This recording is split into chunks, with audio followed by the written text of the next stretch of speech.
decomposition is a very important topic in quantum information, and we have not covered it so far, so let's do it today. And of course, you can always learn it at a level you would like to, but then I would give it to you, give this to you at a level of superposition of McMahon and Nielsen-Chuang. Alright, okay. What is Schmidt decomposition theorem? What is Schmidt decomposition? So, the theorem basically states that if you have a state, have a 2-qubit quantum state, or which is of course a composite quantum state,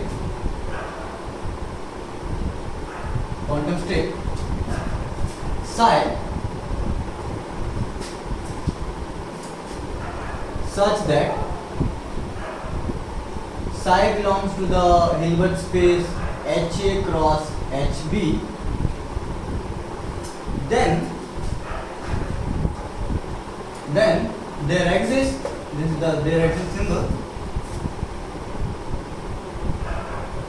AI and BI. There exists AI belonging to Hilbert space of A and BI belonging to Hilbert space of B, but the psi, of course, psi is the composite system, where the first system is A and the second system is B. Then there exists AI belonging to the Hilbert space of HA and BI belonging to the Hilbert space of HB. So you could see I have put it on the curly brackets, which means the forms are orthonormal bases. If you have a 2-qubit quantum state psi is 2-qubit pure quantum state. Pure quantum state such that psi will belong to H cross P, then there exists and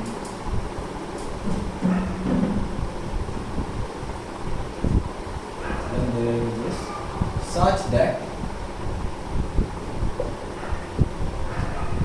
psi can be written in the following fashion.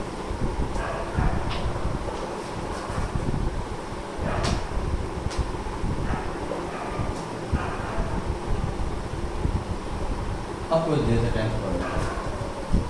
Alright, so let's take a moment to see what this theorem is saying basically. This is one of the earliest theorems given in quantum information mathematics. So, suppose you have a quantum state, a composite system, which is a pure state, which is of course made up of two systems. Okay.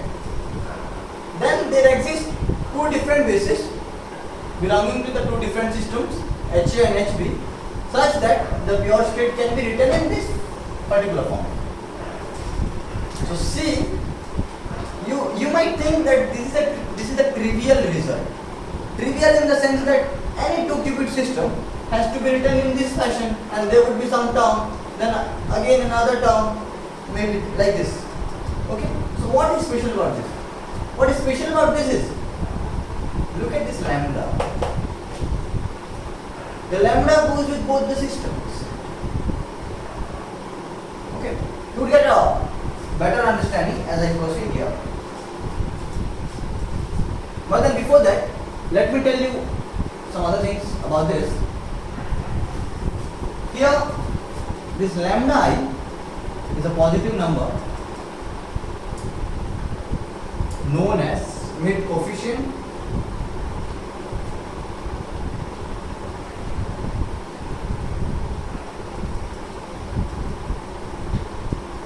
and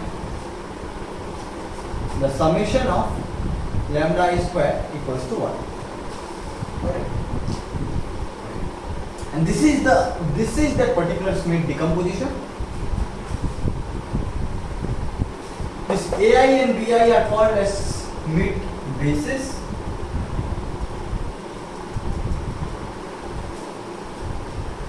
and this lambda I can be calculated from the reduced density matrix of the density matrix of psi.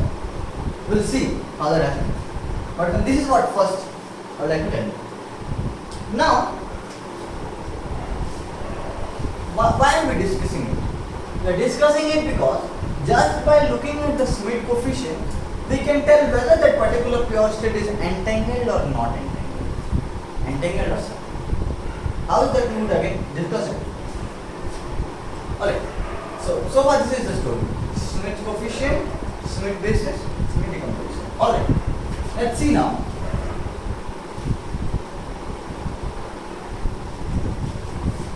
If this is psi, what would be my rho? My rho would be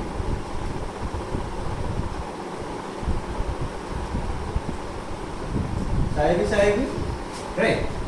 So summation I write this psi AB in this notation, lambda I AI BI. Then I write this psi. I could write it in I as well, but then it would be better to write it in the J format to make it mathematically more rigorous. Lambda J AJ tensor BJ. Oh sorry, I have to take the bras of them. So it has to be lambda J, sorry, J, lambda J AJ tensor BJ. Alright? Okay.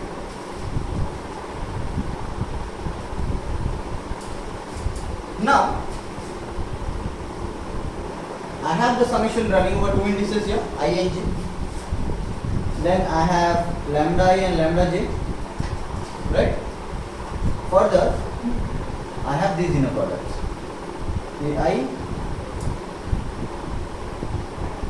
AJ,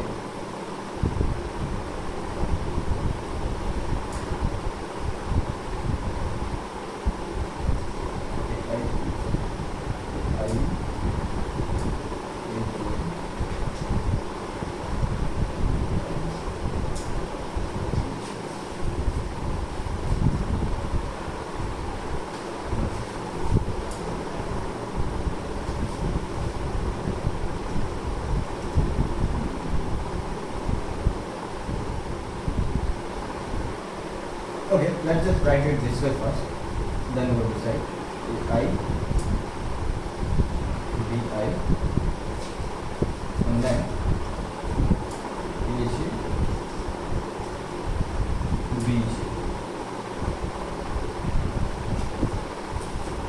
Alright.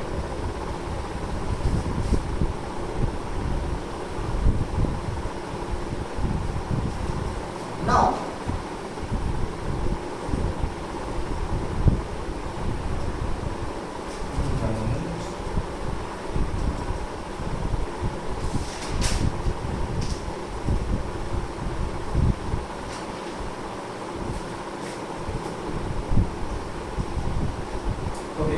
let's keep it for a later discussion. I'll come back to it in time.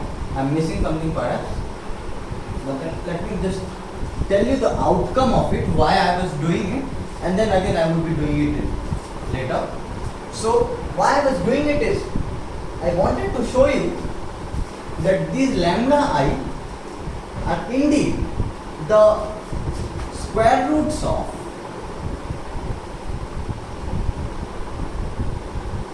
eigenvalues of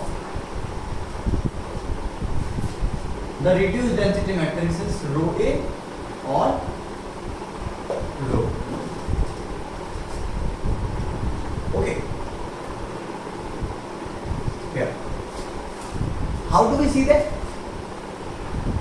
What is rho A? Rho A is the reduced density operator with respect to A. So from rho, if you trace out B, then you find rho A. Accordingly, rho B is what you get after tracing out A from rho. Alright. Perhaps we had done it correctly. We were just missing something. Yeah, we were just missing something. Okay, I got it. What I was missing. So let's write the row. Row was psi AB, right? Then this is summation. I am calculating the last thing. This was lambda ij. Then AI tensor BI, and then I have AI tensor AJ tensor BJ. This is where we are starting. Okay, this is my row. Let's calculate the row A. When I calculate the row A from here, I have to trace it out over B. So I take the trace over the B's. Alright, so what I am left with is, when I calculate this thing, I have my lambda ij. Then AI and AJ, the A systems stays as it is, and I calculate the trace over the B system. Remember this usual calculation of trace, right? Now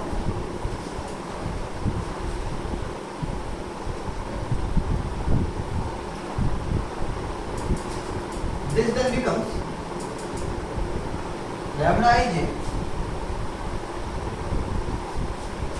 AI AJ, trace of outer product becomes the inner product.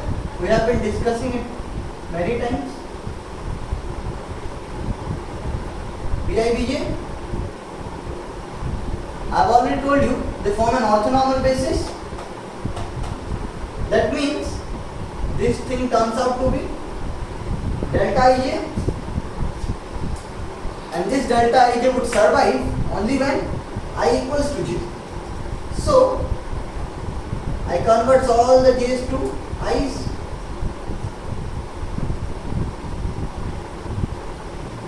Okay, and I shoot this to 1. Clear? We missed something. I should not write this as lambda ij. I should write it as lambda I, lambda j. This lambda I for this lambda j for this. Alright. So I have lambda I, lambda j, and because of this delta j, this becomes I. Okay. So I get a lambda I square here. Alright. That means I find my row A as summation over I lambda I square, and then AI.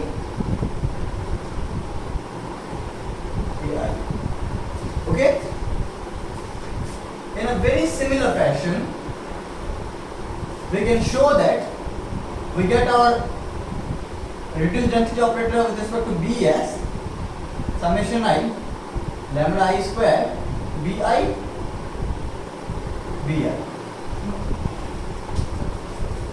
Alright? What is interesting about it? This thing is very fascinating actually. You know, in quantum systems, it so happens that the eigenvalues many a times tells you many properties of that system. Eigenvalues are very important. Okay? Now, see this. These are the eigenvalues. These are the eigenvalues in spectral decomposition theorem of a matrix. Okay? Both the reduced density operators for system A and system B have the same eigenvalues. That means they have many similar properties. Why? Just now I told you, in quantum systems, eigenvalues decide many of the properties. Eigenvalue tells us about many properties of the system. And since both this system, rho A and rho B, what do rho A and rho B suggest? They give you the individual information of that system. Okay, both of them are having the same eigenvalues. So both of them have similar properties. So This is why Schmidt decomposition is important. Now, you can see that if you are given a state, pure state, in the row form, okay, then you find out the row B or row A, okay, you find row A and row B matrices, and then you compute the eigenvalues of them. How many eigenvalues they would be having? 2 eigenvalues certainly. Minimum? Right. Sorry, what minimum? They have to be 2 eigenvalues because they are 2 cross 2 matrix. Remember, we are talking about 2 qubit system. Okay. This would be also a 2 qubit 2 cross 2 matrix. Row is a, row AB is a 4 cross 4 matrix. Okay. Now, this has 2 eigenvalues, this has 2 eigenvalues. The square root of these eigenvalues are your Schmidt coefficients. Alright? Any question? Okay.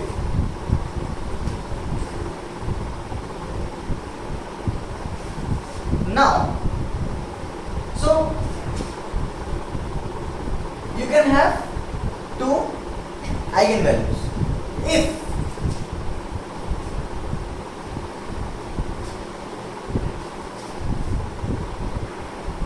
only one of the eigenvalue is non-zero, then it is an entangled state.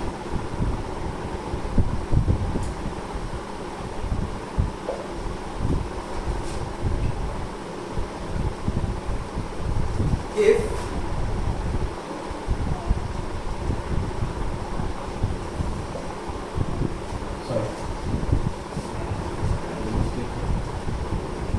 okay, before writing this, let me tell you what is meant by Schmidt number, and then perhaps it would be better to generalize to these sentences.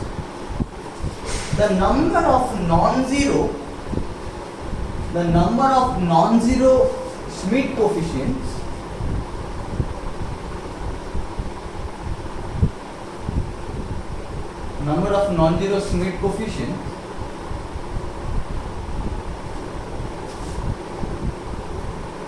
are called as your Schmidt number. Okay. They denote it by SCH, which is equal to number of non-zero eigenvalues, because Schmidt number are indeed calculated from where?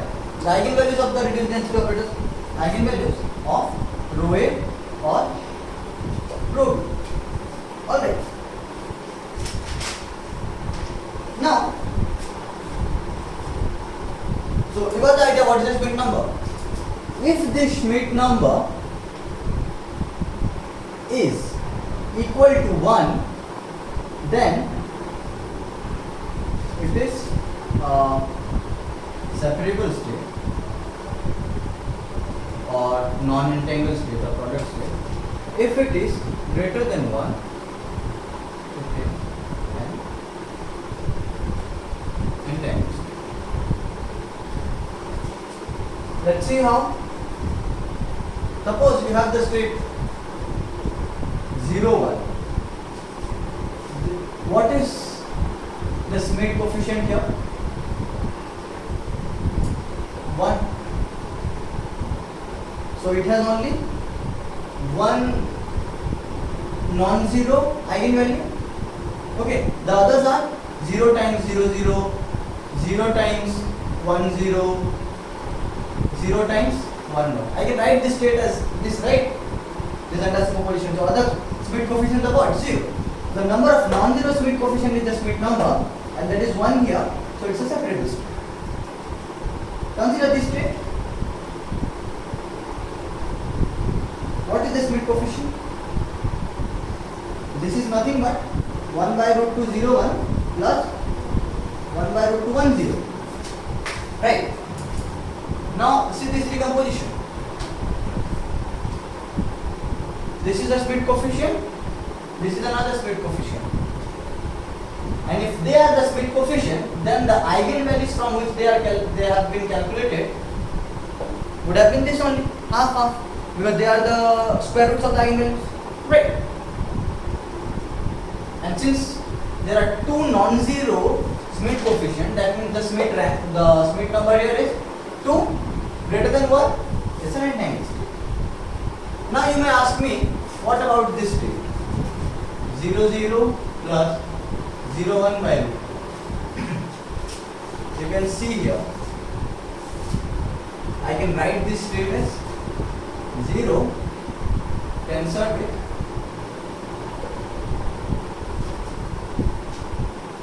right. So this is 0, this is plus Schmidt number is again 1. So separate the state. Alright.